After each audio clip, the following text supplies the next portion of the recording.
I have known Gloria for 37 years. Oh, there you go. 37 years. I almost said I thought of giving birth to him, to be honest. Look at that. There you are, then. 37 years. I knew Eamonn when he was in short trousers. Yeah. I'd like to have Actually, seen that. I was 19 when I met Gloria, first of all, and she was an amazing tour de force. She hosted a programme in Northern Ireland called Good Evening Ulster, which was an hour-long extravaganza. It was just amazing. She was a complete tour de force, amazing.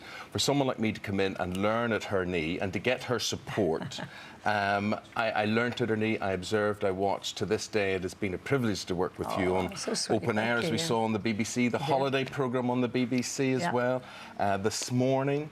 And now we're here today talking about this. And the things that you guys will not know about Gloria, this woman is just a phenomenon on television. And I, to this day, respect and learn from you. And you're one of my broadcasting heroes. You do have a lovely husband. It's really kind. Well, Just very quickly just to say that Eamonn's the only one to say he's glad I went to London, because when I went to London, he got my job. Best thing you ever did. That's brilliant. Well, we've got a few surprises. Basically, we all know Glo likes a drink. And we've got one particularly embarrassing photo here. This is you with a couple of tomatoes. There they are. And you always like, I mean, she always likes my Janet Street Porter impression. Here it is. Here it is, Glo. Maybe not. OK, there. Oh, there it is. There it is. There's me and Glo. There. There it is. so when did you two first work? Oh, God, years ago. Years and years ago. And I would say nearly 30 years, 25, 30 years. Yeah, 30-odd years, I think. We've done pantomime together. We did. I've only done pantomime twice, and it was for the taxman. I paid my tax. That's true. And the very first night with you in Southampton, I came on as the fairy godmother with my wand. And you talk about humiliation, we were mentioning earlier. I did my bit, and whatever I did with the wand, it flew out of my hand. And it was just so embarrassing, but great fun. Oh, we did have a lot of fun. We did. And then Glo invited me round her house, and it's unusual. It really is, because she's got these gates, ladies and gentlemen. Gloria Hunniford's gates are so. OK, so you drive up to the gates. Well, you would imagine that a gate would open like that, wouldn't you? But they don't. They open that way, and they don't tell you. They're Irish gates. I know, so I rang about, all right, Gloria, I'm here, I'll park my nice new car. They're going, donk, donk, donk. Actually, I know something about Brian, though. Brian has a tattoo on his bottom. On his bottom? And when he gets a few... You talk about me having a drink. When you get a few drinks, he drops his trousers and you show the tattoo. But I have to say, Glo tried to lick it off.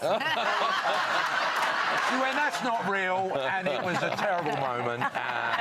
Gloria, we all know Glo likes a drink. We said at the top there, 70... Bless you.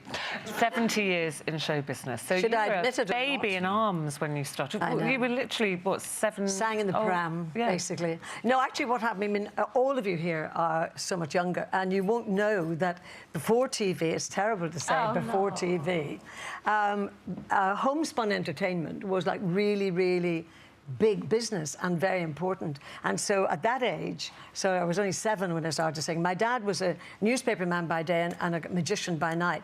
And I used to beg him from the age of 4 or 5 to stand side stage to see how he did the razor blade trick. Saw somebody on TV doing it last week, actually. And so then I was always singing into, you know, those big old Bakelite radios that used to sit on the shelf? Well, I would sing into that from I was about 3. Working on the assumption that if I could hear then that one day they would hear me and they'd say, you singing Buttons and Bows, we want you. And so I started to do the concerts, but there were 3 or 4 nights a week. Yeah, it went from music, and then you were the first female broadcaster on Radio 2. I was. There were very few women around acting and broadcasting in those days. Thank God she went, as we said. Couldn't wait to get her out the door. 1982, was it? 82. Yes. Yeah. And you were 42 at that age. I was. Which you wouldn't... Even now, you'd think... To start, at 42. Like that 42 is a woman. You met so many she didn't look at Nadia. No. I know she didn't look at her. So she started at 42 and she's been in it 17 years.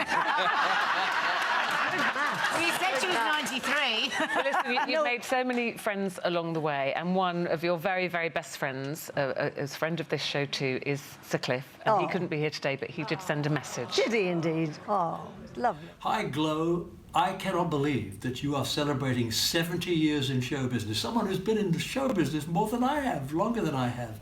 Anyway, congratulations, darling. May there be at least 70 more years to come. We're looking forward to it. God bless. Very good.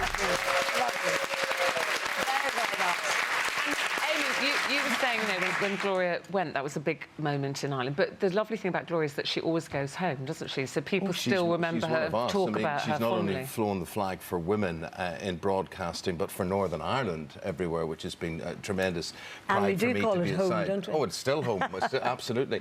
But the thing about you is, and one another remarkable thing is to come from that entertainment background and to do so well in journalism, to have that natural instinct. I would always trust your instinct on a story, your editorial sense, which is amazing. And I just wish, the one regret I do think, and I think you should learn, if you could be a bit more extrovert, learn to talk more. I just think that's the only thing that's been missing.